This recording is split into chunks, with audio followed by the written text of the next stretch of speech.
தேங்காவும் பால் பவுடர் சேர்த்து மிக்ஸ் பண்ணி வச்சுருக்கேங்க. பால் பவுடர் சேர்க்கலை அப்படின்னா அது கூட சுகர் சேர்த்துக்கலாம். இல்லை தேங்காய் மட்டும் சேர்த்தாவும் டேஸ்ட் ரொம்ப நல்லாயிருக்கும்.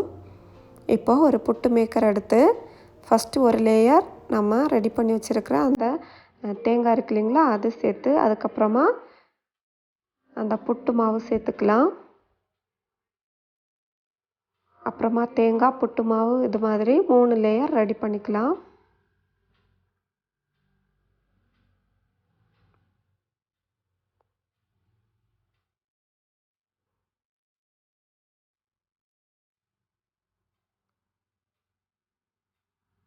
இப்போது நம்ம புட்டு மாவை நல்லா வேக வச்சு எடுத்துக்கலாம்.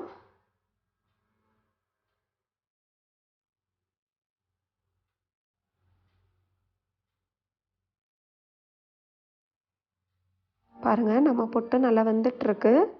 ஒரு 7லேருந்து 8 நிமிஷம் நல்லா வேக வச்சோம் அப்படின்னா புட்டு ரெடி ஆயிரும்.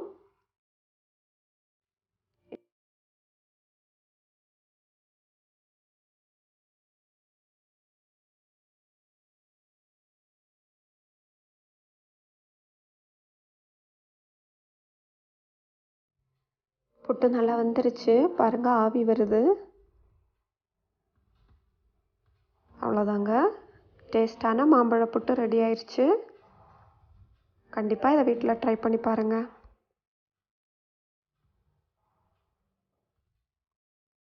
இதை கொஞ்சமாக ஆற விட்டதுக்கப்புறமா இப்படி எடுத்திங்கன்னா அழகாக புட்டு வந்துடும்.